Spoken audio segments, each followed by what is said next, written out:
Subhanahu wa taala. Kemudian setelah itu dilanjutkan oleh Imam Ghazali rahimahullah taala, wa illam tablugha fa qul limadha hasalta fi hadhihi sinin al-madiyah. Jika belum menerima nasihat-nasihat dari Rasul, maka katakanlah kepadaku, ya, madha hasaltu fi hadhihi sinin al-madiyah, apa yang engkau pernah peroleh daripada waktu-waktu yang silam. Jadi maksudnya, apa yang kau dapatkan selama ini setelah kau belajar denganku begitu lama daripada waktu yang silam dulu, apa yang kau dapatkan? Ya. Karena muridnya ini adalah seorang murid yang memang sudah begitu lama belajar dari Imam Ghazali rahimahullah ta'ala. Maka kemudian setelah itu Imam Ghazali mengatakan, ya ayyuhal walad min jumlati ma nasahabihi Rasulullah sallallahu alaihi wasallam. Imam Ghazali rahimahullah taala mengatakan, salah satu pokok daripada apa yang dinasihatkan oleh Nabi Muhammad sallallahu alaihi wasallam kepada umatnya, alamatu i'radillahi ta'ala 'anil abdi istighalu bima la ya'ni. Ini yang menjadi pokoknya, Pak. Ya. Apa kata Nabi? Alamatu i'radillahi ta'ala 'anil abdi. Tanda-tanda Allah itu berpaling daripada hambanya. Kalau berpaling di sini maksudnya para ulama mengatakan orang ini tidak mendapat rahmat Allah, doanya tidak dikabulkan Allah Subhanahu wa taala. Sedangkan kita ini adalah makhluk yang sangat berharap akan rahmat Allah, karena kita juga masuk surga dengan dengan amal. Betul aja kau baca betul aja amal kamu tuh. Sholat kau pun tak gimana sholat, ya. Sedekah masuk box 10.000 kotak impak sambil gemetar tangannya. Ya. Ini yang mau diandalkan amalannya, ya. Dengan rahmat Allah. Nah kalau masalahnya orang sudah tidak mendapatkan rahmat Allah, kemudian setelah itu doanya tidak dikabulkan Allah Subhanahu wa taala, ini merupakan musibah besar. Maka siapakah mereka itu yang disebutkan alamatu i'radillahi ta'ala 'anil abdi, tanda Allah berpaling daripada seorang hambanya, istighalu bima la ya'ni, maka dia akan disibukkan dalam hal yang tak berguna, dalam hal yang tak bermanfaat. Waktunya terbuang dengan sia-sia seperti mana es manok yang diletakkan di atas terbuang dengan sia-sia, tak manfaat untuk akhiratnya. Maka kita harus menimbang. Ketika kita ingin melakukan satu perkara, ada manfaat untuk akhirat nggak kira-kira? Ada nggak manfaat untuk akhirat? Kalau tidak, tinggalkan. Saya memberikan contoh Bapak Ibu hadirin oleh Allah Subhanahu wa taala. Saya ini bukan orang yang dalam artian kata yang terlalu ekstrim, nggak boleh ini, nggak boleh ini, enggak. Cuma kita menimbang. Misalnya saya bilang, ya, di masa-masa sekarang ini, sebulan 2 bulan ini, ya, euforia Piala Dunia dibuat situ bola Spanyol, sama-sama kita buat Inggris, Norwegia. baru pulang ya. Udah siap belum? Belum, masih sama. Tahu. Saya nggak nonton, cuma dengar radio ya. Tinggi tadi dari rumah ke masjid, setel radio di mobil, dibahas masalah itu. Berapa malam?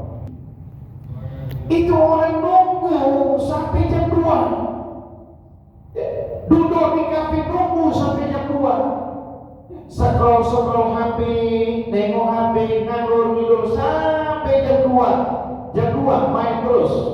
Enggak, komentator dulu. Ya. Habis itu baru main. 2 kali 45 menit, 90 menit. Ditambah perpanjangan waktu.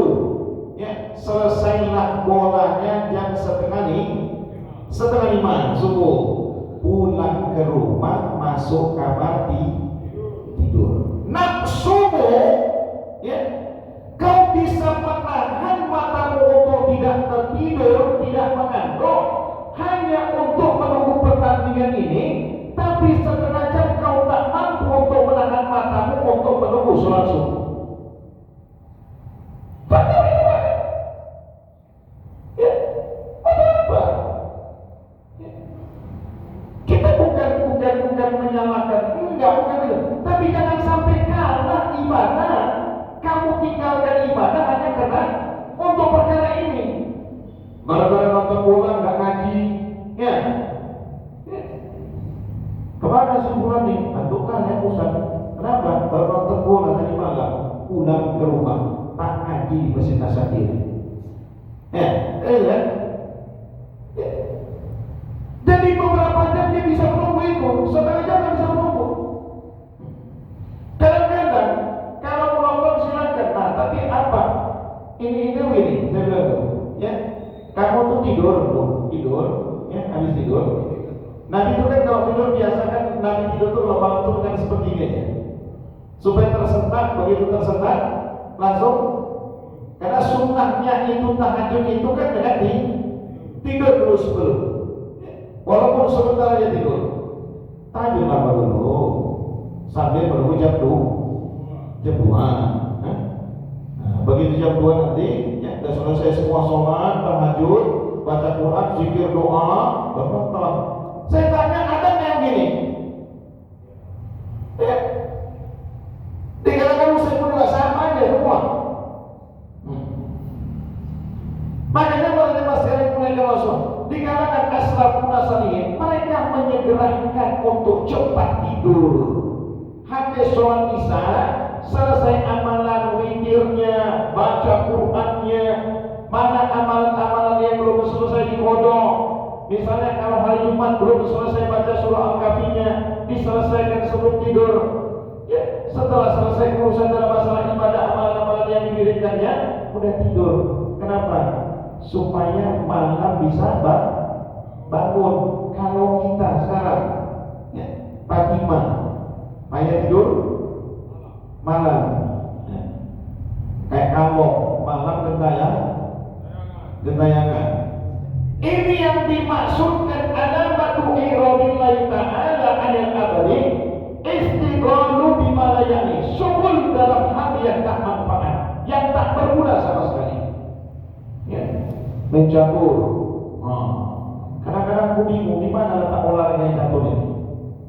Ya. Hah? Lari kemana otaknya? Duduk awak mencatur. Mukanya jeleknya orang mencatur tuh, berkerut kemudian, pikir dia tuh 15 menit jalan satu pion. Betul Pak? 15 menit jalan satu pion, ya kan? Yang lawan itu juga mikir juga itu, kayak mana lah aku menyelamatkan rajaku nih, udah nak sekam itu. Jalan ke sana ini ada kuda, jalan ke sana ini ada macam-macam tuan.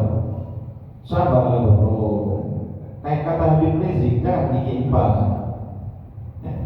15 menit juga. Ya.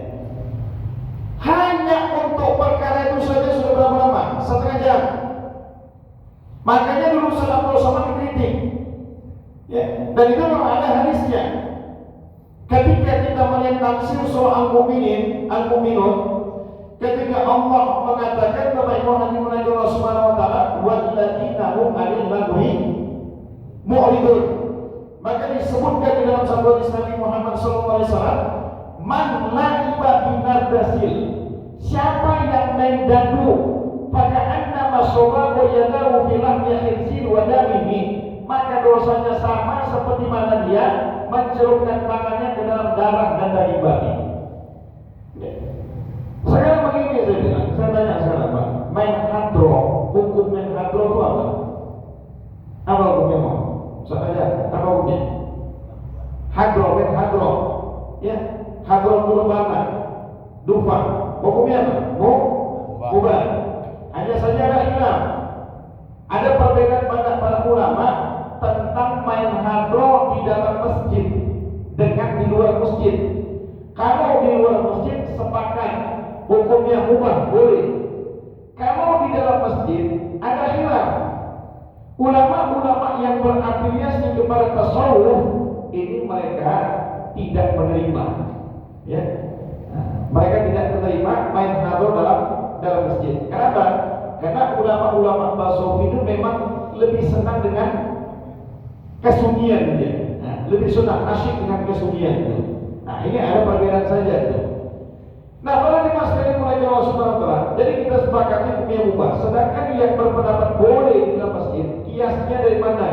Ketika Nabi dengan Sayyidah Aisyah menghadiri jamuan pernikahan walimatul urus, maka Nabi melihat yang datang tidak ramai. Sehingga Nabi SAW mengatakan, kenapa tidak dibuat hiburan? Idrik tufah, pukul rebatan. Maka dari sini para ulama berpendapat, kalaulah untuk pernikahan dibolehkan memukul tufah rebana di dalam masjid, apalagi untuk memuji-muji Rasulullah. Nah, ini kita sepakati dulu. Tapi pertanyaannya siapa? Kalau seandainya ada orang main hadroh rebana ketika waktu azan sholat zuhur, waktu masuknya sholat, orang sholat hukumnya apa? Hukumnya apa? Hukumnya haram. Ya. Orang sholat kok malah dia main hadroh hukumnya.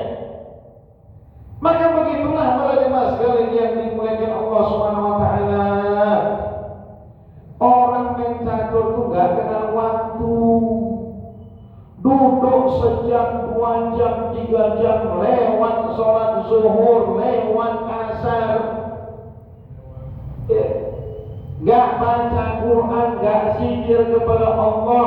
Maka disinilah unsur kelalaian yang begitu kuat. Ya.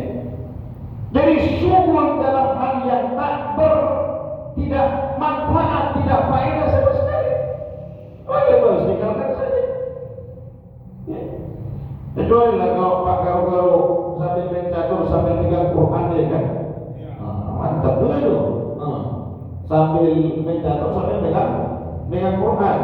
Atau sambil main catur sambil dakwahnya, di dakwahnya ya lawannya main catur. Kebetulan lawannya main catur ini orang fasik pula itu, orang yang jauh daripada agama, didakwah sama Pak Garo-Garo akhirnya campaknya main catur.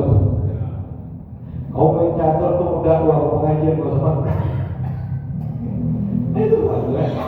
Nah, pada jemaah sekalian kemarin, jadi kita ini mesti mengukur. Contohnya saya bilang, dalam satu hari itu lebih banyak mana kita scroll HP atau baca Quran? Mana lebih banyak? Scroll HP atau baca Quran? Scroll HP ini berita-berita dunia, sedangkan Quran itu berita-berita akhirat. Mana yang lebih banyak? Kita tidak tahu. Maknanya banyak waktu yang terbuang dengan sia-sia. Kemudian, ya,